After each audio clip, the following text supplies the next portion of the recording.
Silvia Salgado.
Ya.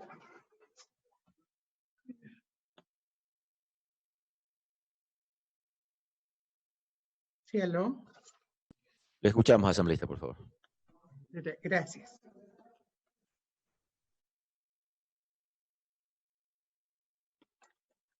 Gracias.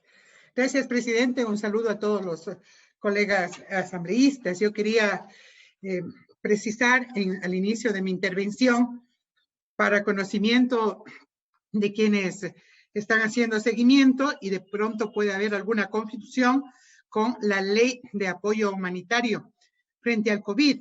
Esto se trataría del proyecto de ley orgánica de ordenamiento de las finanzas públicas. Por lo tanto, es la otra ley que también coincide, es de carácter económico urgente enviado por el Ejecutivo.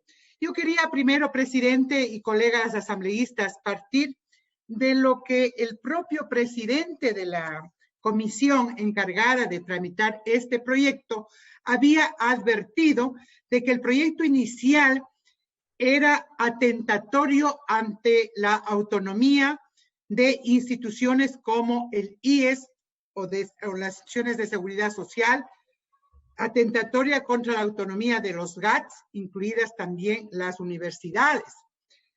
El segundo elemento que se señalaba era precisamente las atribuciones que se daba al Ministerio de Finanzas Públicas, calificadas como inclusive como innecesarias. Y obviamente se insistía en la necesidad de justificar este proyecto como la urgencia sobre la calidad del gasto en todos los niveles. Yo sí quisiera, presidente, coincidir con esa advertencia de que este proyecto tenía, y no lo dudo, tiene aún las intenciones de controlar las finanzas públicas desde el ministerio de rector de estas de la política pública en temas de presupuestos. Y por eso es que me parece que estamos enfrentados más bien a debatir estas dos visiones de Estado. La propuesta de reforma que presenta esta ley ha puesto de manifiesto de manera nítida esas dos visiones, pero ante todo la visión que tiene el Ejecutivo. Y también nos hemos podido dar cuenta las posiciones que tienen las diferentes bancadas sobre el rol que tiene que tener no solamente el Ministerio de Finanzas, sino el rol del Estado. Y ahí está precisamente la diferencia cuando en el manejo de estos instrumentos públicos estamos también dando cuenta de qué desarrollo queremos en el país. Por un lado, se tiene la visión que bajo la supuesta consigna de mantener ordenada la casa, se busca comprometer toda posibilidad que el Estado se involucre para modificar las históricas relaciones de exclusión, de pobreza y de inequidad. Esto no es una visión nueva y ya se ha demostrado ya en décadas anteriores los perjudicables, los efectos que perjudicaron al país. ese rigor fiscal, lejos de ser una práctica responsable, es una doctrina claramente impuesta por quienes quieren reducir el Estado a su mínima expresión. Yo insistiría, no se trata de un carácter populista. No se quiere entonces presionar como país a la responsabilidad que debería tener frente a los organismos de crédito internacional. Así nos dice el presidente muy claramente de la comisión. Ha dicho, queremos demostrar a los organismos de crédito internacional nuestro orden y la capacidad que tenemos para endeudarnos. Yo creo que estamos partiendo realmente en orden inverso. Se encuentra esa visión en el Estado, la posibilidad justamente para intervenir en esa realidad social adversa y para modificarlo. De eso se trata esta ley y no precisamente de supeditar la planificación del desarrollo del país a la intervención de un Ministerio de Finanzas a través de las reglas fiscales.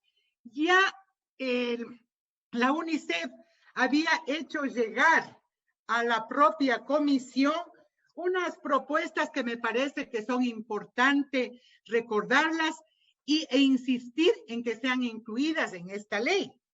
Hay que redistribuir la riqueza, dice UNICEF. Hay que transferir monetariamente y hay que blindar los presupuestos sociales. Es necesario las medidas de autoridad, pero hay que advertir que esta austeridad no puede ser sobre la base de un recorte del presupuesto social. Quienes así lo hicieron en otras condiciones difíciles, lo que hicieron fue aplazar, retroceder realmente las condiciones de vida de la gente, calculado para UNICEF y para este tipo de organismos internacionales en un retroceso entre 10 y 16 años. Por eso es de que esta ley que ordena las finanzas públicas no puede ser sobre la base de la austeridad y de la imposición y peor aún de soslayar la autonomía, como en el caso de los GATS y del IES. Se ha procurado, se ha dicho en el artículo 16, corregir esta falencia y esta inconstitucionalidad. Sin embargo, presidente y colegas asambleístas, podemos observar a lo largo de la ley una serie de propuestas que lo que hacen es ocultar la intención inicial de meter mano a la autonomía a través precisamente de delegar al propio Ministerio de Finanzas una normativa secundaria que permita a través de instructivos, de reglamentos o de acuerdos ministeriales la misma intencionalidad. Eso es precisamente lo que preocupa en esta ley. Gran parte de la discusión parlamentaria ha librado de alguna manera el alcance y las competencias que se pretendía tener de manera explícita el Ministerio Rector de las Finanzas Públicas. Sin embargo, no está totalmente claro y no está a salvo esto que es fundamental y que se ha insistido de parte de algunos sectores, incluido un propio ministro como es el caso del ministro de Defensa. Sin duda, entonces, el debate parlamentario ha sido amplio en la comisión, se ha trasladado al Pleno. Sin embargo, tal y como se ha buscado estratégicamente, es desde el desarrollo del contenido del proyecto de ley el que no deja de alertarnos la continuidad de estos riesgos.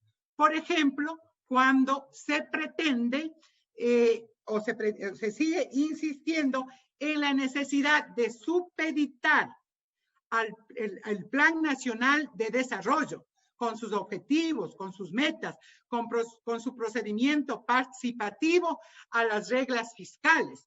Y por lo tanto, ese nivel de coordinación simplemente estará fundamentado el sometimiento a través de reglamentos y a través del acuerdo ministerial. La ley no responde entonces a las necesidades que tiene el país. No hay que engañarse. La presente ley no busca dar respuesta a las necesidades urgentes en materia económica que tiene el país. Resulta importante insistir en que la propuesta de reforma al Código de Finanzas Públicas no constituye una posibilidad de respuesta a corto plazo a la crisis que atraviesa el país. No genera recursos efectivos, no brinda, ante todo, herramientas para generar esos recursos públicos en el mediano plazo y, por el contrario, compromete la posibilidad de hacerla.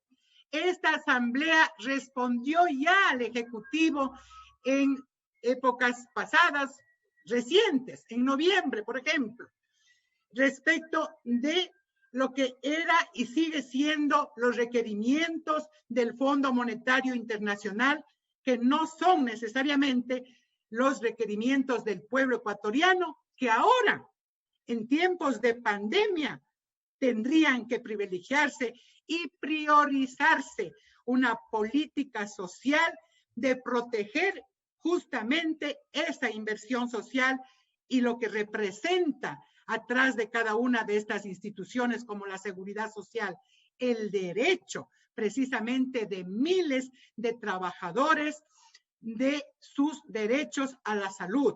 Lo propio pasa con los gobiernos autónomos descentralizados.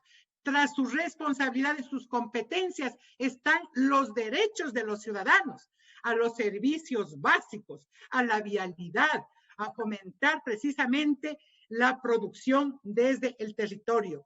Resulta entonces necesario expresar que la aprobación de esta propuesta, que es la reforma al Código de Planificación de las Finanzas Públicas, tal como ha presentado la Comisión de Régimen Económico, sin desconocer sus esfuerzos, sin embargo, resulta un riesgo demasiado alto para el país y para la gestión de las finanzas públicas. En un contexto en donde se requiere ampliar esas herramientas para paliar la crisis sanitaria y económica que atravesamos, es un contrasentido limitar el uso de estos recursos a través de una orientación exclusivamente fiscalista. La economía no solamente es las finanzas públicas y el balance de las cuentas.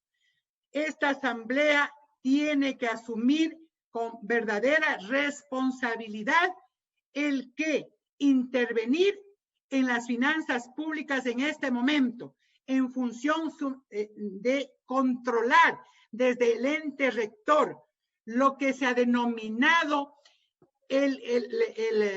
ese equilibrio financiero y el déficit primario cero, significará ajustes permanentes para achicar el Estado. ¿O acaso no nos convencemos? Al menos la mayoría del pueblo ecuatoriano está convencido de que lo público tiene que potenciarse, tiene que rescatarse. La salud ha sido demostrada en este tiempo de pandemia de la responsabilidad que tiene el Estado de asumirlo. Otros sectores no lo van y no es su responsabilidad.